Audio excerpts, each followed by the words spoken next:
ku ndodhet sot Kosova pas 27 vitesh dhe a e ka përmbushur atë sakrificë të madhe të familjes Jashari? Faleminderit shumë. Në fakt, gjithmonë kur jemi në Mars, kur jemi në, mund të themi, ditët më të veçanta të krenarisë shqiptare, mund të themi 7 Marsit, sigurisht që ajo që fillimisht na shkon në mendje është sakrifica e familjes Jasharit për të qenë ne së bashku këtu për të biseduar për të arriturat dhe për atë që kishte dëshiruar komandanti legjendar dhe bashkëpunëtarët e tij të tjerë të cilët kanë rrahur për lirinë e Kosovës. Me të drejtë shtruat pyetjen se ku jemi sot pas sa vitesh, 27 vite, dhe çfarë realisht do kishim mundur që të arrisim. Përpjekja e Ushtrisë Shqiptare të Kosovës dhe mbështetja e nismeve ndërkombëtar padyshim që ishte fillimisht për të ndërprerë agresionin serb në Kosovë dhe më pas për t'i dhënë një mundësi politikës dhe të gjithë strukturave tjera në Kosovë për të zhvilluar vendin deri tek një pavarësi e merituar. Ju e dini që Kosova nuk mund të themi që ka pavarësi plot për shkak se ka disa çështje në të cilat akoma nuk ka të drejtë, por që është një periudhë e cila do t'i mundësohet Kosovës për t'u integruar në disa organizata ndërkombëtare të cilat akoma nuk është, dhe krejt kjo për shkak se nuk ka arritur që fillimisht të marrë njojën e 5 shteteve anëtare të NATO-s, gjithsej nga 27 të cilat kanë një rol të rëndësishëm, ka mund të themi një progres rreth angazhimit të Kosovës dhe mbështetjes ndërkombëtare posaçërisht Shtetet Bashkuara të Amerikës, por nuk është Kosova të cilin e presim, por ajo që vlen të theksohet në këtë rast është se sa realisht Kosova është përgatitur për një sfidë cilën mund ta themi e kishte pasur në 27 vite më parë, dhe se si Adem Jashari dhe familja e tij ishin në gjendje të sakrifikohen, të shpenzojnë të gjithë energjitë e tyre, të gjithë gjakun e tyre për dheun, për lirinë e këtij vendi, për Kosovën tonë, por që në fakt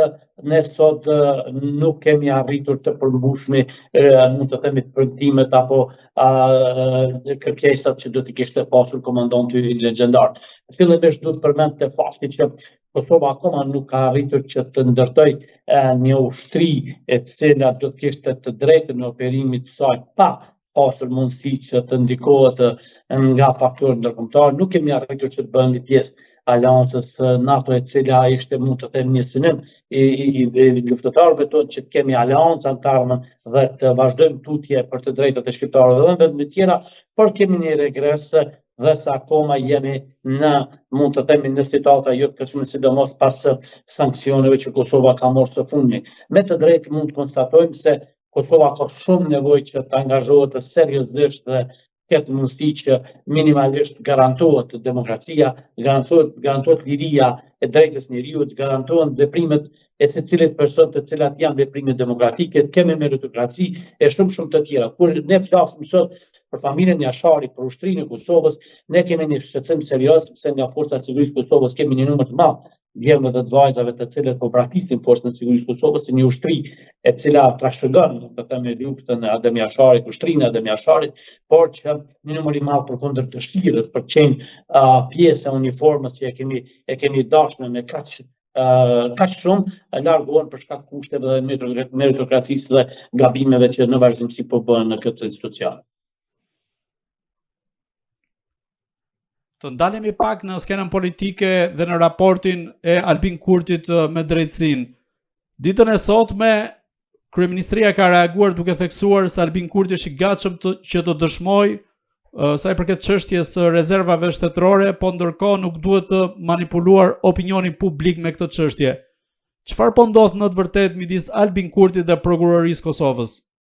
Kodi penal i Republikës Kosovës, normativat e tjera të cilat janë kode të ligjeve për drejtësisë Kosovës e kanë për raport qartazi se janë procedura për një të dyshuar, për një të dëshmitar dhe në rastin konkret dëshmitari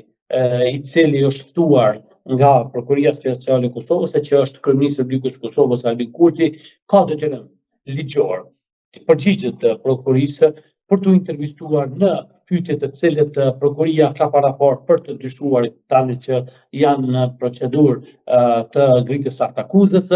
por që njëti e ka sfiduar në vazhdimsi prokurinë dhe kjo vërtet është një shqetësim serioz për drejtsinë e Kosovës. Ftesa që ka bërë Albin Kurti të kryeministri i Kosovës është e mirë e drejtësisë Kosovës, është një reflektim i mirë në rast se do të përgjigjë kryeministri i Kosovës, fillimisht para qytetarëve për t'ju dhënë mund të themi një mesazh të dur se ne duhet të jemi të gatshëm gjithmonë kur ka nevojë drejtësia për të na ftuar, e veçanërisht në cilësinë e dëshmitarit, sepse drejtësia në dëshmitar ka një bazë të fuqishme për të ardhur deri tek një vendim i merituar. Në rastin konkret, kryeministri i Kosovës mund të themi ka bërë dy dëme. E para se ka dhënë një mesazh të keq të gjithë atyre të cilët mund të themi nuk janë të gatshëm me njoftë Prokurorinë e Shtetit, nuk janë gatshëm me njoftë institucionet e shtetit, e posaçërisht këtë rast serbët të cilët ashtu nuk e njohin, dhe kjo ftesë që ka bërë kryeministri i Kosovës për mos ta njohur përmes pjesëmarrjes së tij në institucionet e Kosovës, me të drejtë çdo qytetar serb mund mos ta njohë apo edhe grup radikale kriminal institucionet e shtetit këtë rast Prokurorinë e Kosovës. E dyta që është e dëmshme gjithashtu është se po pamundson zhvillimin e procedurës penale kundrejt personave me veprime kriminale të cilët po ndjeken nga Prokuria e Shtetit, dhe në rastin konkret po pengon mund të themi drejtsinë për të zbatuar standardet minimale që kërkohen sa i përket të procedurës në çështjet penale. Unë besoj që kjo që kryeministri po e bën është e dëmshme shumë, nga se një numër i madh i qytetarëve të Republikës së Kosovës me të drejtë mund të thonë se kur kryeministri i Republikës së Kosovës nuk e njeh Prokurinë, organin e shtetit në Kosovës, atëherë çfarë të bëjmë? Posaçërisht kur kryeministri i Republikës së Kosovës ka hyra materiale ekonomike pikërisht prej shtetit, prej taksapaguzëve që duhet ta respektojnë këtë institucion, dhe ftesa që i bë qytetarëve të Republikës së Kosovës për mosnjohjen e shtetit përmes veprimeve duke mos pranuar Prokurinë e Republikës së Kosovës është njëra ndër veprimet më të rënda që vijnë në aspektin e sigurisë kombëtare. Ditën e martë, më 11 mars, shefi i NATO-s viziton Kosovën, ku do të takohet me presidenten Vjosa Osmani dhe kryeministrin Albin Kurti. Çfarë do të thotë kjo vizitë për Kosovën dhe a është ky një sinjal mbështetje nisur nga ndryshimi i kursit të politikës amerikane të Donald Trump? Ne duhet të kemi një çështje të qartë. Shtetet e Bashkuara të Amerikës dhe NATO nuk kanë ndryshuar qëndrimet e saj dhe angazhimet e saj në Kosovë, e posaçërisht tek çështjet që kanë të bëjnë me strukturat e sigurisë. Kosova mbetet akoma e garantuar sipas rezolutës 1244 nga NATO, e cila rezolutë zbatohet përmes pjesëtarëve të KFOR-it apo KFOR-in në Republikën e Kosovës. Kjo strukturë ushtarake nuk ka asnjë informacion deri më tani zyrtar se pritet të ndryshojë. Neve kemi informacione se do të ketë një ndryshim sa i përket organizimit të ushtrisë amerikane në Kosovë, sepse baza amerikane Bondsteel në Ferizaj, e cila aktualisht është bazë e brigadës shumë kombështjellinte, do të kalojë në bazë amerikane, të thotë do të jetë bazë ushtrisë amerikane dhe nuk do të përdoret në të ardhmen si bazë e brigadës shumë kombështjellinte, e cila vepron në kuadër të KFOR-it dhe NATO-s. Kjo mund të jetë ndryshimi që është. E dyta që thatë ju se ardhja e shefit të NATO-s në Kosovë, pa dyshim që është edhe një sinjal apo një mesazh i qartë, sidomos për shtetet siç është Serbia, e cila po tenton në vazhdimsi të cenojë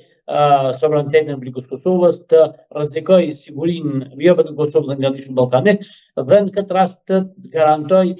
Republikën e Kosovës për angazhimet që ka NATO, dhe pa dyshim që do të japë instruksionet e nevojshme për antarët e NATO-s, komandantin e KFOR-it dhe të tjerët, nëse do të kemi eskalim të sigurisë se të veprohet. Këto janë vizita në situata mund të themi të tilla specifike, dhe kështu do t'i kuptojmë. Unë besoj që shefi i NATO-s do të kërkojë nga Kosova që kemi sa më parë themelimin e qeverisë Kosovës, në mënyrë që qeveria e Kosovës punoj fuqishëm me NATO në përshpejtimin e procedurave për të inkuadruar në familjen më fuqishme në botë Aleancën Atlantique të NATO-s, dhe në këtë rast një qeveri në detyrë besoj që nuk do të mund të kryejë të gjitha kërkesat apo veprimet të cilat duhet ndërmerren për të përshpejtuar procesin e integrimit të Republikës së Kosovës në NATO.